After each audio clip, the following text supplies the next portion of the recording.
आओ सुनाऊं कहानी। लाइक शेयर सब्सक्राइब कमेंट करना ना भूलें।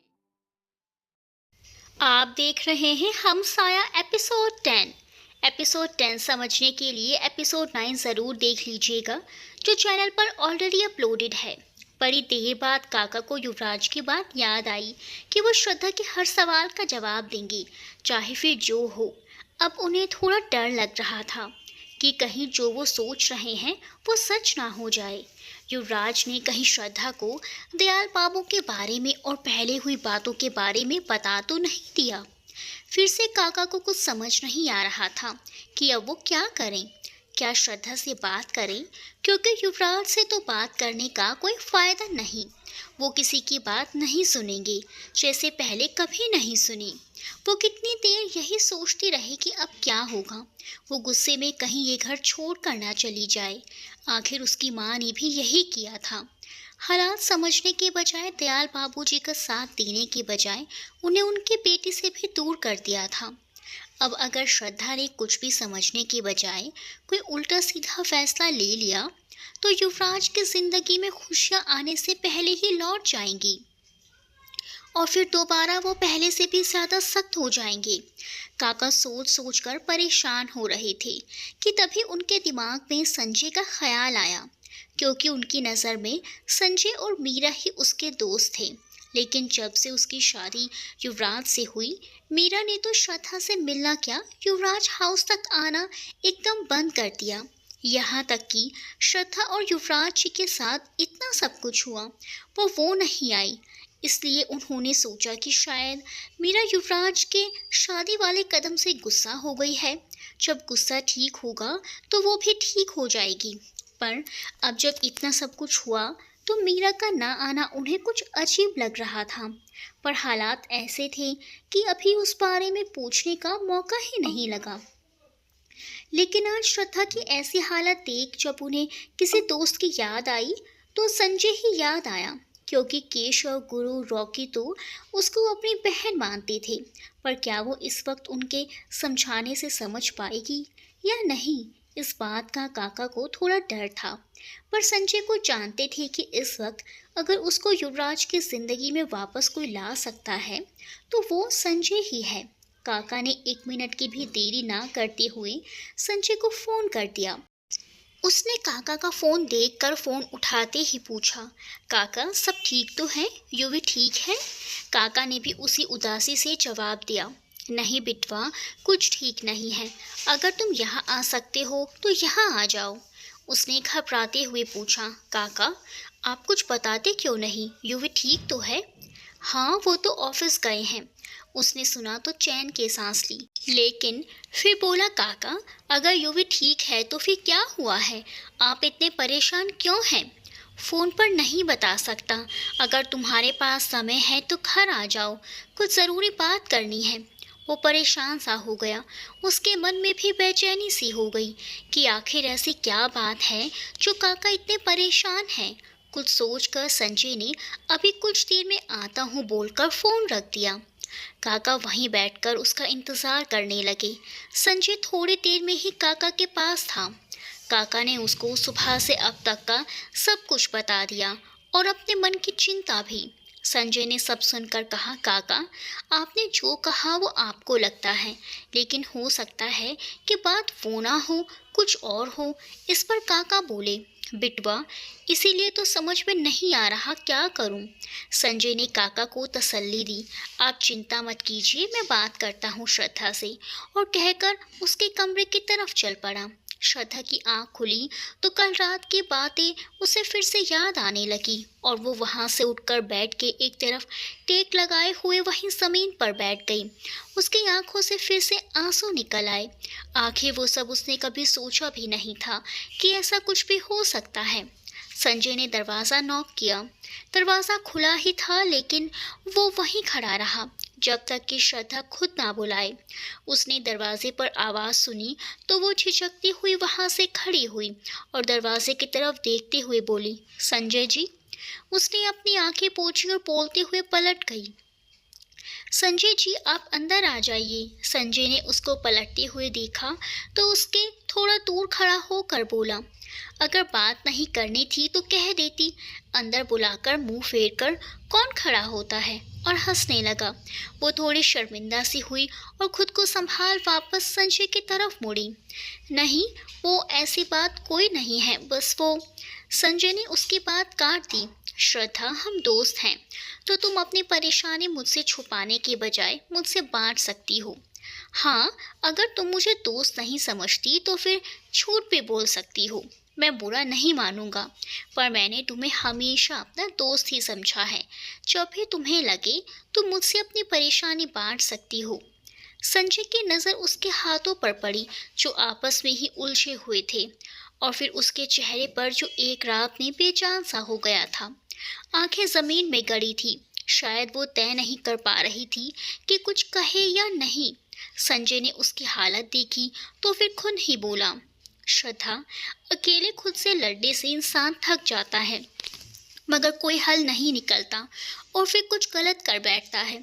मुझे नहीं पता कि तुम क्यों परेशान हो, मगर ये परेशानी तुम्हें खुद से ही नहीं, युवी से भी दूर ना कर दे।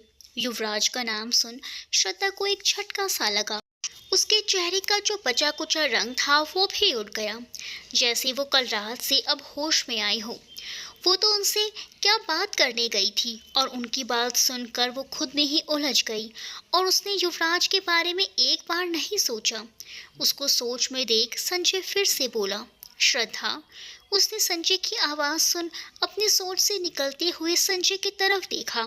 उसकी आंखों में बेचैनी साफ दिख रही थी, पर किस बात की ये संजय को समझ नहीं आ रहा था, क्योंकि अभी तक श्रद्धा कुछ बोली ही नहीं थी। उसने उसे देख फिर कहा, कुछ सोच रही हो? अगर किसी तरह की भी मदद की ज़रूरत हो तो मुझसे कह सकती हो। उसने अब चुप्पी तोड़ते हुए कहा। उसकी आवाज़ भारी थी। संजय जी, अगर आपको कुछ ऐसा पता चले जो आपको अंदर तक हिला दे। उसके बाद आगे वो बोल नहीं पाई। उसकी आंखें और गला फिर से भर आया। अब संजय को सब समझ आ गया कि काका की बात ही सही निकली।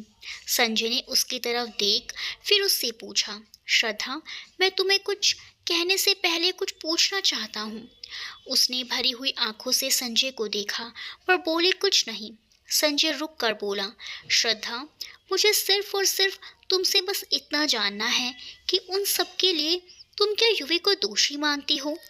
श्रद्धा ये सुन हैरानी से संजय को देखती रही, फिर एकदम से बोली, युवराज जी, लेकिन क्यों? उन्हें क्यों दोषी मानूंगी?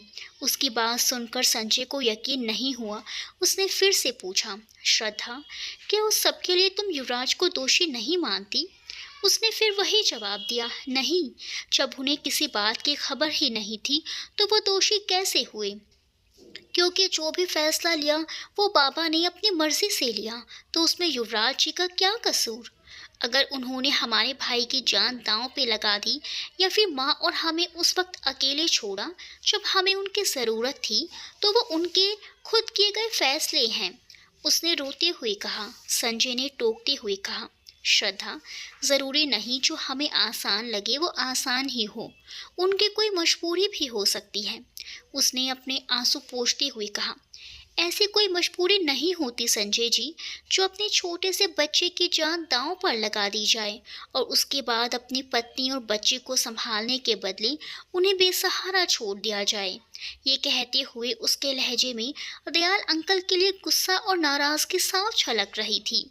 उसकी बात सुन संजय भी खामोश हो गया, क्योंकि इस वक्त उसके मन की जो पीड़ा थी वो समझ सकता था। वो उससे ये भी नहीं कह सकता था कि जो दयाल अंकल ने किया वो गलत था, या ना ही उनके फैसलों को सही कहा जा सकता था, क्योंकि उसने युवराज को भी टूटते देखा था। उन्हें उस वक्त सिर्फ दयाल अंकल ने ही संभाला था, मगर दरवाजे से काका की आवाज़ आई, जो वहाँ खड़े होकर उनकी सारी बातें सुन रहे थे।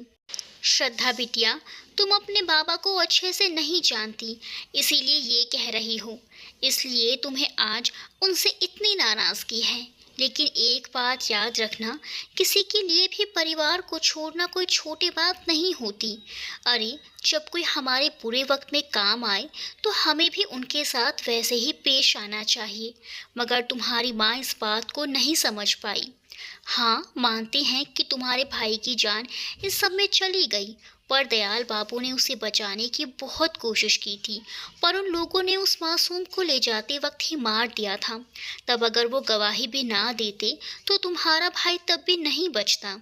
ये बात तुम्हारी माँ ने समझने की कोशिश नहीं की और इस वजह से उन दोनों में बड़ा झगड़ा रहता था।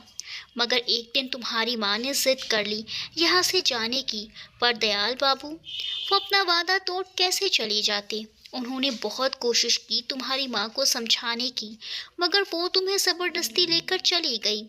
दयाल बाबू काफी समय तनाव में रहे, बहुत मुश्किल से वो सामान्य हुए, मगर हमेशा तुम्हें याद करते थे। उनकी जबान पर हर पल तुम्हारा नाम रहता था। किसी भी बाप के लिए आसान नहीं होता उसकी औलाद से दूर हो जाना। काका की आंखें नम हो गई, वो वहां से चले गए। संजय ने भी उठते हुए कहा, श्रद्धा, तुम आराम करो और दयाल अंकल और उन हालातों को समझने की कोशिश करना। कभी कभी हमें हालातों के आगे झुकना पड़ता है।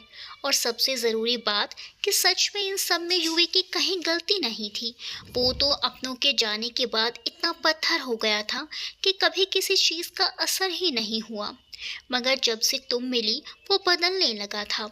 तुम्हारी खुशी, तुम्हारा दुख उसे भी महसूस होता था। तुम्हारे प्यार में वो रोया, तड़पा। जब तुम्हें नागा ले गया था तो उसे संभालना बहुत मुश्किल हो गया था। हम सब ने देखी है उसकी वो तड़प, उसकी आंखों में तुम्हें खो देने का डर। उसे भी तभी अपनी फैमिली के बारे में पता चला था कि उनका एक्सीडेंट नहीं, मर्डर हुआ था। ये बात उसके लिए भी एक बड़े झटके से कम नहीं थी, पर तुम्हारे लिए उसने इस बात को भी नज़रअंदाज कर दिया। इसीलिए तुम सब कुछ छोड़ पहले युवी के बारे में सोचना। उसके कंधे पर हाथ रख संजय भी चला गया। सारी बातें सुन उसकी बेचैनी और बढ़ गई। संजय की बातें उस पर सच में असर कर रही थी और वो वहीं सोफे पर बेदम से गिर पड़ी। श्रद्धा, तूने एक बार भी युवराज जी के बारे में नहीं सोचा? वो हमसे कितना प्यार करते हैं और अब अपने में दुख में उनके बारे में हमें कैसे ख्याल नहीं आया, कैसे हम उनका प्यार भूल गए। अब श्रद्धा को वो सारी बातें याद आ रही थी जो युवराज ने उसे बोली थी, और कैसे अपनी नम आंखों से हाथ जोड़कर जमीन पर घुटनों पर बैठकर बिना किसी गलती के माफी मांग रहे थे। ये सब याद आते ही वो और बेचैन होने लगी। उसकी आंखों से युवराज जी के लिए आंसू बहने लगे। इस वक्त अपने दिल की बेचैनी और तड़प वो अच्छे से महसूस कर रही थी। उसे वो हर पल याद आ रहा था जब वो पहली बार युवराज जी से टकराई थी, और हर बार युवराज ने उसे संभाल लिया था।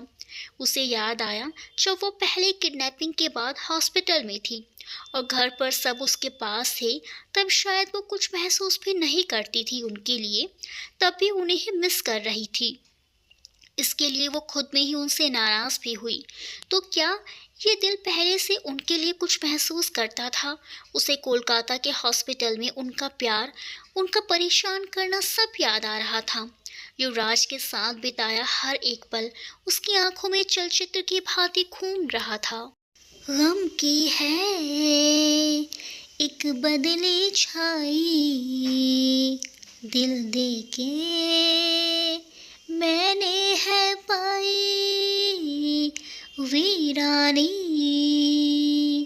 सी वीरानी, तन्हाई सी तन्हाई। आँखें भीगे दिल जले, मिले ये चाहत के सिले, लेकिन तुझसे है मुझे न कोई शिकवे न गिले। मर जाऊँ तो भी न लगाऊँ तुझ पे कोई इल्जाम, तेरी याद हम सफ़र सुबह शाम, तेरी याद हम सफ़र सुबह शाम। उसकी आंखों में नमी और लबों पर युवराज का नाम था। अब वो दयाल अंकल के बारे में भूल ही गई थी। उसने संजय की बात मानते हुए सोचा, नहीं, आपके बारे में सोच सोच कर माँ की ज़िंदगी खराब हो गई। हम आपके प्यार के बिना बड़े हुए और जब आपसे मिले तो आपने फिर वही किया। हम आपको कभी माफ़ नहीं करेंगे, लेकिन अब हम खुद की जान से ज़्यादा प्यार करने वालों के बारे में सोचेंगे। उनके लिए हम कुछ भी कर सकते हैं। तो आप आज से हमारे लिए जो भी है सब युवराज जी की ही खुशी है, उससे बढ़कर कुछ भी नहीं। वो वॉशरूम चली गई और थोड़ी देर बाद वापस आकर उसने गोल्डन बॉर्डर लगी ग्रीन साड़ी पहनी और आईने के सामने खड़ी होकर तैयार होने लगी। उसका चेहरा रात से रो रो कर पूरी तरह सूज चुका था। चेहरे की रौनक उड़ चुकी थी। उसने अपना चेहरा थोड़ा ठीक करने की कोशिश की। उसे रात वाले युवराज याद आ गए जब उन्होंने उसको अपनी आगोश में भरकर अपने प्यार का इजहार किया था। वो याद आते ही उसके चेहरे की रौनक लौट आई। शर्म से उसके गाल ब्लश करने लगे। उसने अपने मुस्कुराते लबों पर एक हल्की सी लिपस्टिक लगाई और सिंदूर के डिब्बी हाथ में लेकर बड़े ही प्यार से बोली, हमें आज भी उस लम्हे पर यकीन नहीं होता जब आपने हमें इसके लिए चुना था। पता नहीं हम आपके प्यार के लायक हैं भी या नहीं, लेकिन हम अपनी हर कोशिश करेंगे कि आज के बाद आपको कभी उदास ना होने दें। और उसने युवराज का नाम लेते हुए मांग भर ली। आज जब वो बाहर आई तो शाम हो चुकी थी। काका ने जब उसको देखा तो वो बहुत खुश हुए। उन्होंने उसको आशीर्वाद दिया, बहुत सी आशीष दी तो उसने भी काका के पैर छुए। उसने उठते हुए पूछा, काका वो युवराज जी कहाँ हैं? काका ने फिक्रमंद लहजे में कहा, वो बिटिया युवराज सुबह जल्दी ही ऑफिस के लिए निकल गए, पर वो आज आज क्या काका? उसने एकदम से पूछा। बिटिया वो आज कुछ अलग लग रहे थे।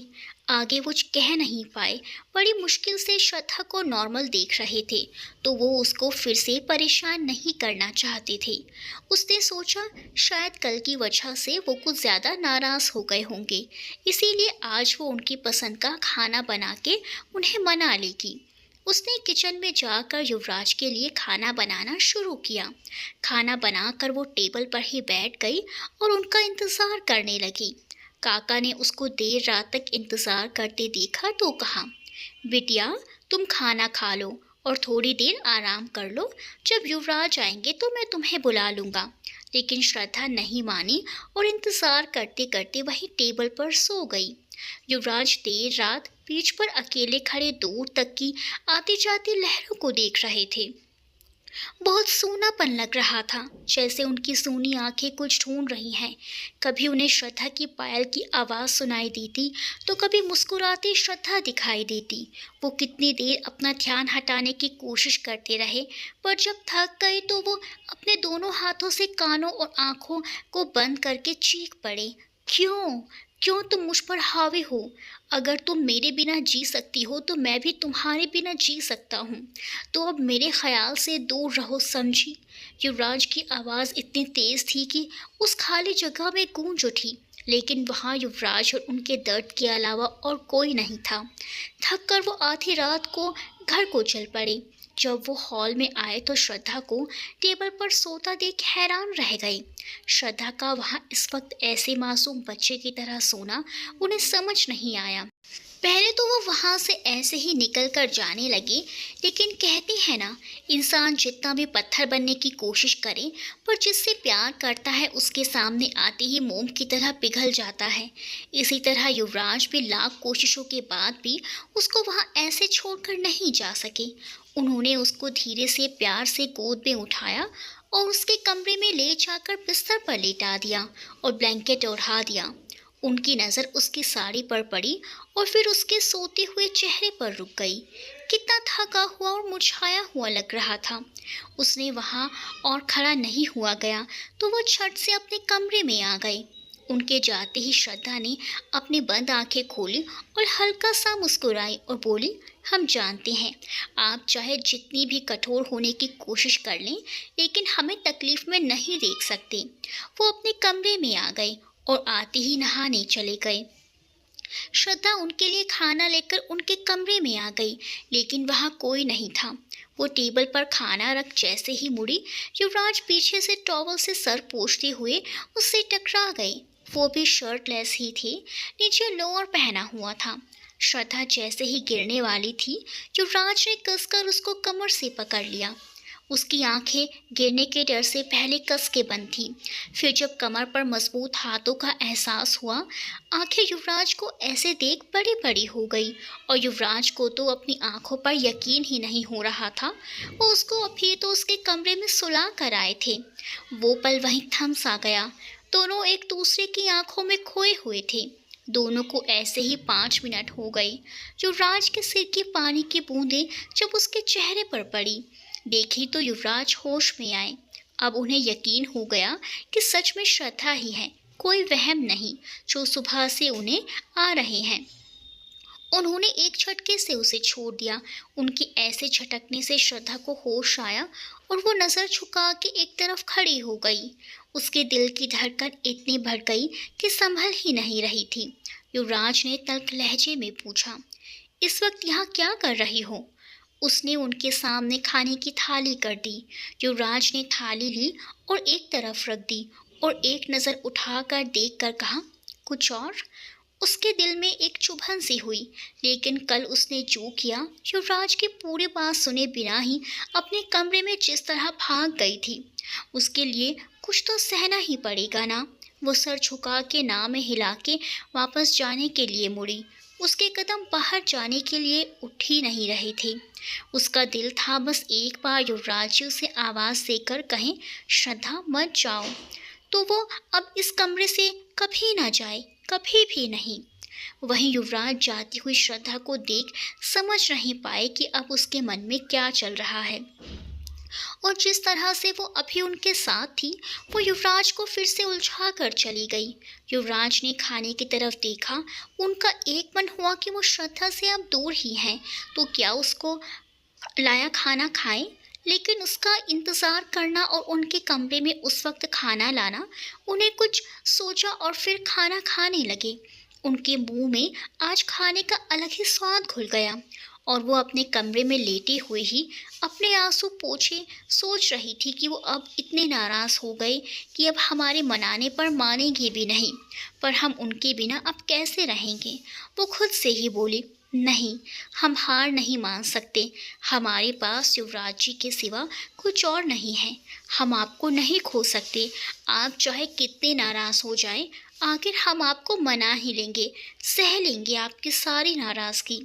सुबह जल्दी उठकर वो युवराज के लिए नाश्ता बना रही थी कि युवराज आज फिर कल की तरह जल्दी ही तैयार होकर निकलना चाहते थे। वो वैसे ही बहुत परेशान थे, ऊपर से रात से श्रद्धा का बिहेव उलझाए हुए था। पर निकलते वक्त काका ने युवराज को रोक लिया। युवराज, नाश्ता तो करते जाइए, श्रद्धा बिटिया कब से आपके लिए नाश्ता तैयार कर रही है। युवराज ने सुना तो वो हैरान रह गए। उन्होंने सख्त लहजे में पूछा, श्रद्धा, लेकिन क्यों? काका ने भी अनजान बनते हुए कहा, अब बेचारे रात को भी सारा खाना बनाकर आपका इंतज़ार कर रही थी और हमसे भी बोल दिया कि आप सो जाएं काका, हम युवराज जी को खाना खिला देंगे। युवराज ने हैरानी से पूछा, तो रात को खाना श्रद्धा ने बनाया था? काका, हाँ, तुम्हें उसने बताया नहीं, तो हम कह रहे थे कि खाना खा लो, पर कहने लगी आपके साथ ही खाएंगी, इसीलिए तो हम रात को जल्दी सो गए। युवराज को अब बुरा लग रहा था कि उनकी वजह से शायद वो रात में भूखी रह गई। वो पूरी तरह से उलझ गए थे, लेकिन वो अब टेबल पर बैठ गई। अब वो उसको और भूखा नहीं रख सकते थे। वो जानते थे श्रद्धा बहुत ज़िद्दी है, अगर वो नाश्ता करके नहीं गए तो वो आज भी कुछ नहीं खाएगी। कुछ ही देर में श्रद्धा युवराज के लिए आलू के पराठे, कोल्ड सैंडविच, आम का अचार और कॉफ़ी लेकर खड़ी थी। युवराज ने श्रद्धा को पूरी तरह नज़रअंदाज किया और नाश्ता करके ऑफिस के लिए चले गए। चाहे युवराज कुछ नहीं बोले, पर वो श्रद्धा के सामने उसके हाथ का नाश्ता कर गए। वो इससे ही बड़ी खुश हो रही थी। उसको एक उम्मीद सी लगी कि चाहे वो कितनी भी नाराज़ क्यों ना हो, पर अभी भी उसकी उतनी ही फिक्र करते हैं। उसके लबों पर मुस्कुराहट आ गई। युवराज ने ऑफिस आकर अपने कुछ मीटिंग कैंसिल करवा दी। वो इतने परेशान थे कि उन्हें कुछ समझ ही नहीं आ रहा था। युवराज के ऑफिस ना आने से केशव, गुरु, रॉकी पर काम का बोझ कुछ ज़्यादा ही बढ़ गया था और श्रद्धा को ठीक सुनते तो उन्हें कुछ सुकून सा आ जाता। इसीलिए कुछ दिन से वो श्रद्धा से मिलने नहीं जा पाए। जो काम होता तो युवराज से फ़ोन पर कर लेते। उन्हें युवराज और श्रद्धा के बीच की परेशानी का भी नहीं पता था, मगर आज युवराज को परेशान देखकर उन्हें समझ नहीं आया। तीनों ने एक दूसरे को देखा, फिर अपने अपने कंधे उचका दिए। उनका मतलब कि किसी को नहीं पता कि युवराज सर क्यों परेशान हैं, लेकिन उनके मीटिंग ना करने की वजह से वो तीनों फिर बिजी हो गए। उन्हें युवराज और श्रद्धा के बारे में सोचने का टाइम ही नहीं मिला। युवराज अपने कमरे में बैठे कल के बारे में सोच रहे थे। कुछ देर सोचते सोचते उनके चेहरे पर मुस्कान आ गई। ओह, तो ये बात है। मिसेस श्रद्धा युवराज सिंह राठौर, कहीं आप मुझे मनाने की कोशिश तो नहीं कर रही, या शायद कर रही हो, पर मैं तो। वो रुक कर फिर खुद से ही बोले, पर मैं आपसे नाराज़ ही कब था। वो तो आप ही उस दिन बिना मेरी बात समझे मुझे अधूरा सा करके छोड़ गई थी, और मैं ये समझ रहा था कि तुम वो सब सुनकर मुझसे नफरत करने लगी हो। मैं तो बस इसी वजह से तुमसे दूर जाने की कोशिश कर रहा था, ताकि तुम्हें मुझे देखकर और तकलीफ ना हो, पर लगता है मैं कुछ ज़्यादा ही गलत सोच बैठा। युवराज ने अपने दोनों हाथों से अपना सर पकड़ लिया। तो अब मैं भी देखना चाहता हूँ तुम मुझे मनाने के लिए क्या कर सकती हो। मैंने तो हर बार तुम्हें बताया है कि मैं तुमसे बहुत प्यार करता हूँ, पर तुम मेरे लिए क्या हो, अब तुम्हारी बारी है। जब तक तुम खुद इजहार नहीं करोगी, मैं भी अपनी ये छोटी नाराज़गी ख़त्म नहीं करूँगा। उनके लबों पर मुस्कान आ गई। वो आज बहुत ही खुश थे। मन में एक डर भी था कि ये सब उनका वहम ना हो, पर वो ये सब किसी से कह भी नहीं सकते थे। वो आज शाम को ठीक वक्त पर ही घर आ गए। आखिर अब वो देखना चाहती थी कि श्रद्धा उनके लिए क्या कर सकती है।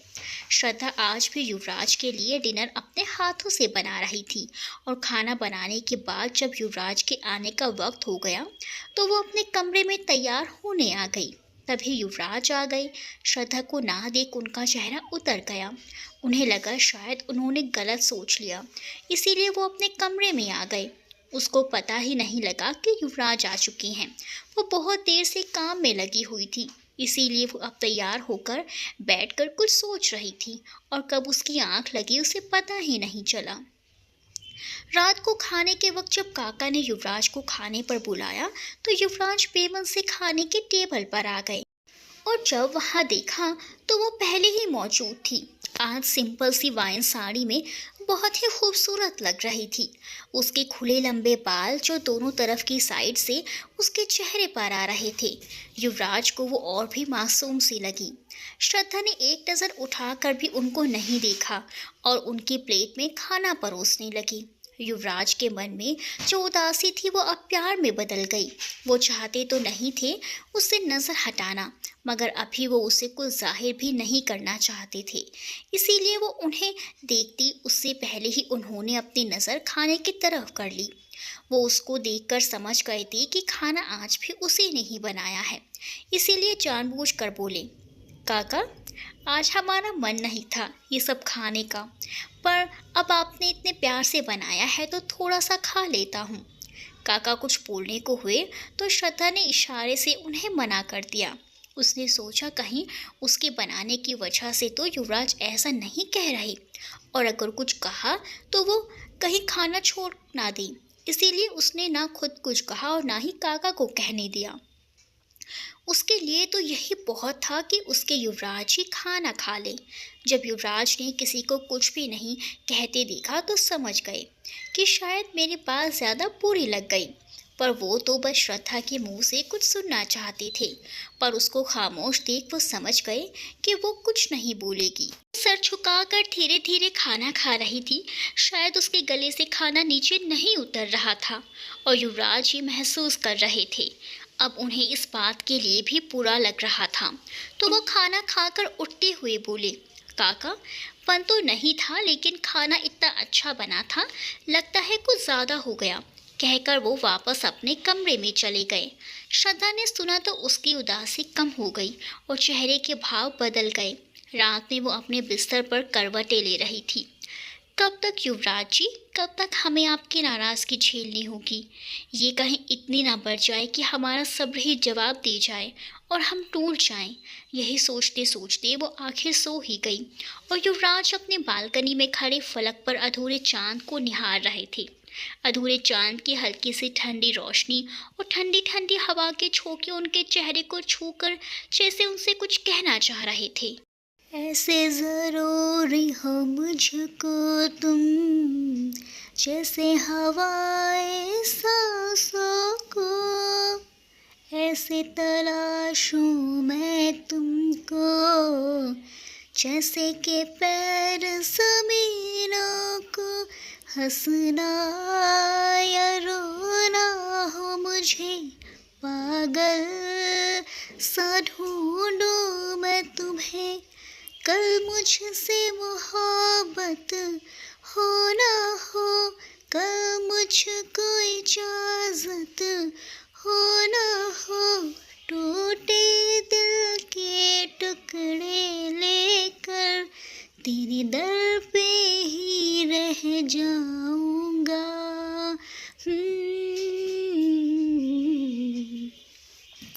मैं फिर भी तुमको चाहूँगा, मैं फिर भी तुमको चाहूँगा, इस चाहत में मर जाऊँगा, मैं फिर भी तुमको चाहूँगा।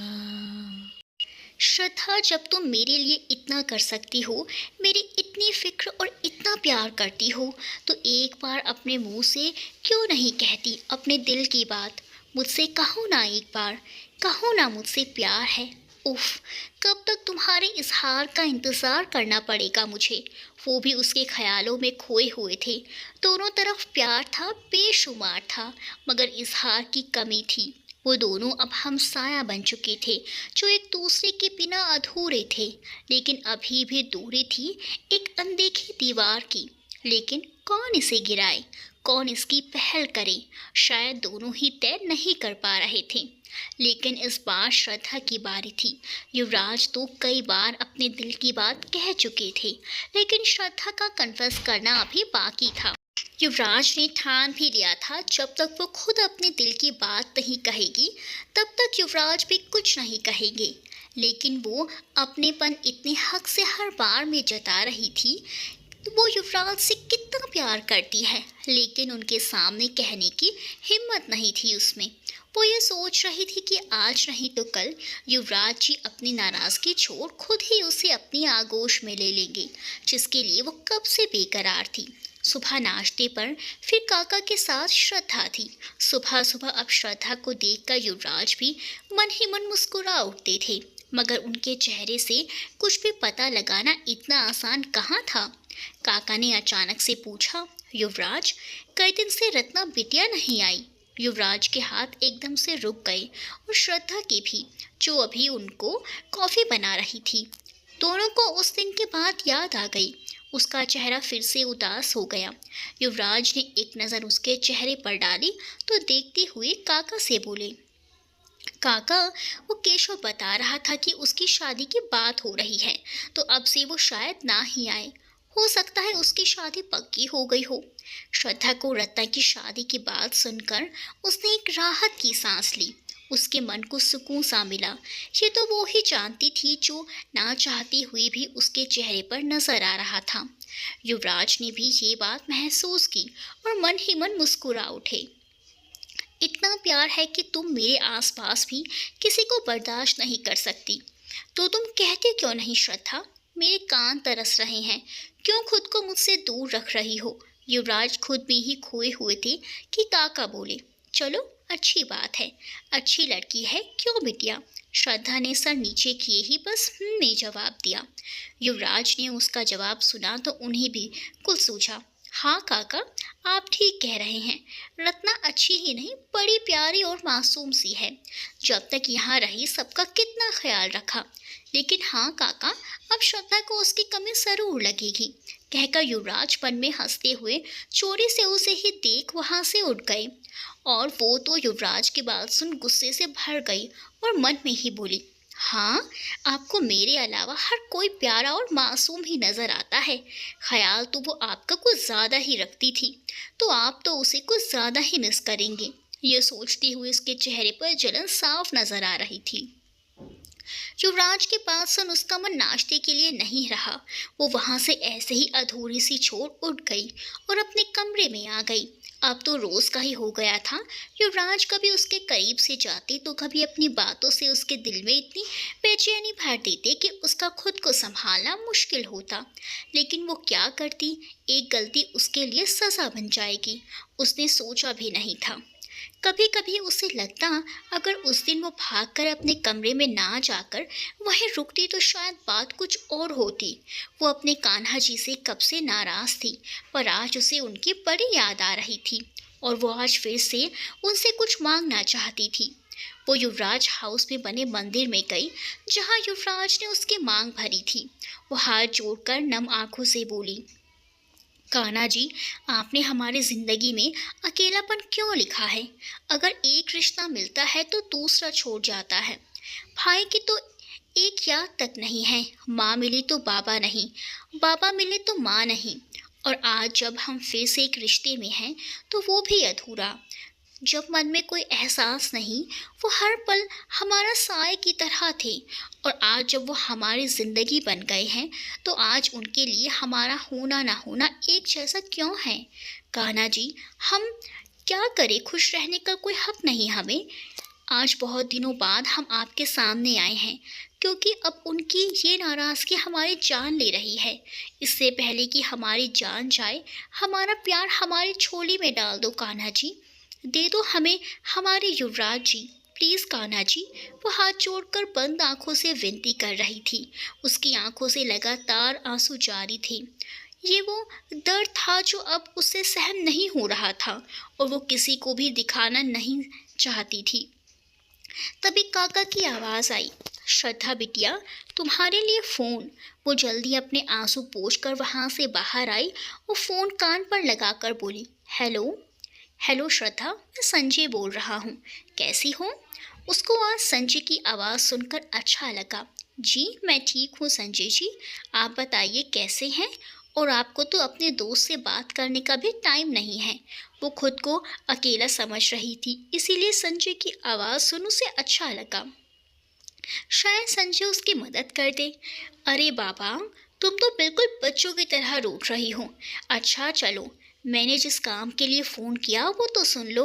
संजय ने बहुत अपनेपन से कहा। काम? कैसा काम? श्रद्धा ने चौंकते हुए कहा। आज घर पर मैंने एक छोटी सी पार्टी रखी है और उसमें तुम्हारे और युवी के लिए सरप्राइज है, तो शाम को तुम दोनों को एक साथ आना है। मगर संजय जी वो। नो श्रद्धा, नो अगर नो मगर। क्या यार, प्लीज़ हमारी दोस्ती की खातिर यार। आई नो अभी तुम्हारा दिल नहीं है किसी भी पार्टी में जाने का, पर ये तो हमारी पार्टी मतलब तुम्हारे दोस्त की है ना, तुम्हें तो आना ही पड़ेगा। वो परेशान हो गई थी। वो और पार्टी, और वो भी युवराज जी के साथ। फ़ोन पर बार बार संजय की आवाज़ सुनकर वो होश में आई और सिर्फ ने जवाब दिया, तो अब मैं फ़ोन रखता हूँ, कुछ काम है वो भी देख लूँ, बट तुम दोनों लेट मत होना, जल्दी पहुँच जाना। और संजय ने बिना उसका जवाब सुने ही फ़ोन रख दिया। उसको समझ नहीं आ रहा था कि अब वो क्या करे। वो खुद युवराज को कैसे कह सकती है कि वो उसे संजय की पार्टी में लेकर जाए, और अकेले वो पार्टी में जाने की हिम्मत भी नहीं कर सकती थी। जब से उसके साथ संजय की पार्टी के बाद का हादसा हुआ था, उसकी ज़िंदगी ही बदल गई थी। अब वो किसी भी पार्टी में जाने से भी कांप रही थी, पर संजय ने भी उसके बुरे वक्त में बहुत साथ दिया है, तो वो उसे ना ना कह पाई। पर बिना युवराज के वो जाना ही नहीं चाहती थी। वो खुद से ही बोली, अब मैं क्या करूं? कुछ समझ नहीं आ रहा। वो सोचती हुई अपने कमरे में आ गई। उधर संजय ने युवराज को भी फोन कर दिया था पार्टी में आने के लिए। युवराज जानते थे कि श्रद्धा अकेले कभी पार्टी में नहीं जाएगी, इसीलिए युवराज ने घर फोन करके काका से कहा, काका आज संजय के घर पार्टी है, उसने हम दोनों को इनवाइट किया है, तो आप उसको शाम को तैयार रहने को बोल दीजिए, मैं शाम में जल्दी आ जाऊंगा। काका ने जब श्रद्धा को बताया तो उसका मुरझाया हुआ चेहरा खिल उठा और वो बेसब्री से शाम का इंतजार करने लगी। आज पहली बार वो युवराज हाउस में मिसेस युवराज सिंह राठौर बनकर युवराज के साथ कहीं जाने वाली थी। आज की शाम उसके लिए बेहद खास होने वाली थी। सोचकर ही उसका मन मचल उठा। बहुत मन से तैयार होकर कमरे में युवराज का इंतजार कर रही थी। युवराज भी आज उसके साथ जाने के लिए बहुत खुश थे, मगर उसके लिए थोड़ा परेशान थे कि वो पार्टी में सहज रह पाएगी या नहीं। इतने दिनों से उसकी जिंदगी में इतना कुछ हो चुका था कि अब वो कुछ भी बर्दाश्त नहीं कर पाएगी। युवराज ठीक वक्त पर घर पहुंच गए। उन्होंने इधर उधर देखा, श्रद्धा उन्हें कहीं नजर नहीं आई। युवराज को लगा शायद वो जाना नहीं चाहती। वो कुछ देर में तैयार होकर हॉल में आ गए।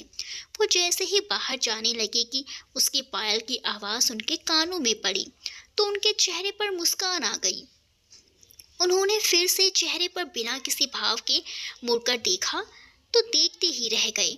वो श्रद्धा को देखकर सब कुछ भूल ही गए। आज वो बहुत ही ज़्यादा खूबसूरत लग रही थी। उसने रेड एंड ब्लैक नेट की साड़ी, उस पर छोटा सा ब्लाउज जिसमें से उसकी गोरी कमर युवराज के होश खोने पर मजबूर कर रही थी। कानों में झुमके और उसके रेशम से खुले बालों की लटें जो उसके गाल चूम रही थी। होंठों पर रेड लिपस्टिक, माथे पर छोटी सी रेड बिंदी और चेहरे पर अलग ही रौनक थी। आज उसका अलग ही रूप था। ऐसे रूप में युवराज ने उसे कभी नहीं देखा था। ये युवराज के प्यार की रौनक थी जो चेहरे पर मेकअप ना होते हुए भी उसका चेहरा इतना दमक रहा था। युवराज तो उसको देखकर सब कुछ भूल चुके थे। वो आपलक उसे देख रहे थे। जब श्रद्धा ने उसकी नज़र की तपिश खुद पर महसूस की तो वो शर्मा गई, लेकिन उसे अगले पल समझ आ गया कि युवराज जी शायद उसे देख कहीं खो गए हैं। वो धीरे धीरे चलकर युवराज के पास आकर खड़ी हो गई। उसे समझ नहीं आ रहा था कि वो युवराज को कैसे बुलाए। उसने उनके बिल्कुल करीब जाकर कान में धीरे से बोली, युवराज जी। उसकी आवाज़ से वो होश में आए। उसको इतने करीब पाकर बेकरार होने लगे। वो भूल ही गए कि वो अभी उससे रूठे नाराज़ हैं। पर जब उनकी नज़र उसकी मांग पर गई तो उनके चेहरे के भाव फिर से बदल गए। आज श्रद्धा फिर से अपनी मांग भरना भूल गई थी। युवराज ने गुस्से से अपनी पीठ उसकी तरफ कर ली। उसका समझ नहीं आया कि एक पल में ऐसा क्या हो गया। जो युवराज के चेहरे पर प्यार नजर आ रहा था वो गुस्से में बदल गया। शायद वो भी युवराज को देखकर भूल गई थी कि उसके हाथ में सिंदूर की डिब्बी है, क्योंकि आज वो खुद चाहती थी कि युवराज जी अपने हाथों से उसकी मांग भरे और इसी के साथ वो अपने दिल की बात भी कह देगी। इसलिए वो बिना मांग भरे ही आ गई थी। लेकिन वो उनसे कुछ कहती उससे पहले ही वो उससे नाराज हो गए। उसकी आंखों में नमी तैर गई और युवराज खुद को सख्त करते हुए गाड़ी की तरफ चल पड़े और उसकी अब हिम्मत ही नहीं हुई कुछ कहने की। वो भी बिना कुछ कहे ही उनके पीछे पीछे चल पड़ी। रास्ते में उसने अपनी नजरें गाड़ी से बाहर ही रखी और मन में सोचने लगी, आखिर क्यों हर बार हमारे साथ ही ऐसा क्यों होता है। आज भी जब एक पल में लगा कि आज युवराज अपनी सारी नाराज़गी छोड़कर हमें अपनी आगोश में भर लेंगे, पर तभी इन्हें गुस्सा क्यों आया, या फिर हम सच में किसी भी रिश्ते के काबिल ही नहीं हैं। लेकिन इन सब में उसे खुद भी याद नहीं रहा कि युवराज किस बात से नाराज़ हैं, क्योंकि सिंदूर की डिब्बी तो उसके हाथ में ही थी। वो बाहर देखते हुए सोचती रही। उसकी आंखों की नमी जो ना चाहती हुई भी बह निकली। उसे साफ कर ली और एक नज़र अपनी बंद मुट्ठी को देखा। आज कितनी खुश थी जब से युवराज जी का फ़ोन आया था। क्या क्या नहीं सोचा था। लेकिन युवराज तो उसकी मांग खाली देखते ही नाराज़ हो गए थे और कुछ ज़्यादा ही गुस्से में आ गए थे। लेकिन उनकी नज़र श्रद्धा पर ही थी। जब उन्होंने उसको अपनी आंखें साफ करते देखा तो उन्हें बहुत बुरा लगा। उन्होंने अपनी आंखें बंद कर ली और हाथ गाड़ी के स्टीयरिंग पर दे मारा। उसने एक झटके से उनकी तरफ देखा। वो कुछ कहने को आगे की तरफ आई, पर युवराज को देखकर वो वापस पीछे हट गई। जब प्यार दोनों तरफ हो लेकिन अपने दिल का हाल एक दूसरे के सामने ना रख पाए तो छोटी छोटी बातें भी दिल को चुभ जाती हैं। जैसे युवराज को उसकी खाली मांग चुभ गई और श्रद्धा को युवराज का यूं मुंह फेरना। थोड़ी देर में दोनों संजय की पार्टी में थे। संजय श्रद्धा और युवराज को देख भागते हुए उनके पास आया और युवराज के गले लगते हुए बोला, क्या यार, कब से वेट कर रहा हूँ तेरा, और तू है कि अब आ रहा है। युवराज ने बस मुस्कुरा दिया। संजय ने फिर श्रद्धा को देखा और छोटी नाराजगी दिखाते हुए कहा, वाह श्रद्धा, देख ले तुम्हारी दोस्ती। मैंने इसके साथ तुम्हें इसीलिए फ़ोन किया था ताकि अगर ये भूल जाए तो तुम टाइम से ले आना, मगर तुम भी। संजय की बात सुनकर वो थोड़ी असहज सी हो गई। युवराज ने श्रद्धा को देखा तो संजय की बात काट कर बोले, अब बकबक ही करेगा या अंदर पार्टी में भी शामिल होने देगा, और तेरा वो सरप्राइज। युवराज इतना ही बोले कि संजय के चेहरे के एक्सप्रेशन बदल गए और वो एक सिंपल सी मुस्कान के साथ बोला, हाँ यार, अंदर चल, आज तो डबल खुशी का दिन है। और वो तीनों अंदर आ गए। अंदर आते ही संजय ने एक तरफ खड़ी लड़की जिसकी पीठ उनकी तरफ थी, जिसने बड़ा हैवी सुंदर सा पिंक कलर का लहंगा पहन रखा था, जिसके मेहंदी वाले हाथ हिल रहे थे, जिनमें भर भर कर चूड़ियाँ पहन रखी थी और अपने लंबे बालों को एक साइड कर रखा था। पीछे से देखने से ही उसका लुक एक दुल्हन वाला लग रहा था। युवराज और श्रद्धा संजय के साथ उसकी थोड़ी दूरी पर पीछे ही खड़े थे और उसे देखकर थोड़े हैरान थे कि आखिर कौन हो सकती है जिसके लिए संजय ने इतनी बड़ी पार्टी दी है। संजय ने उसे आवाज़ दी। वो जैसे ही पलटी तो श्रद्धा और युवराज दोनों चौंक उठे। उनकी आंखें बड़ी हो गई, मुंह खुला रह गया। To be continued. गैस करके बताइए गाइस कि कौन है पलटने वाली वो लड़की जिसको संजय ने पुकारा।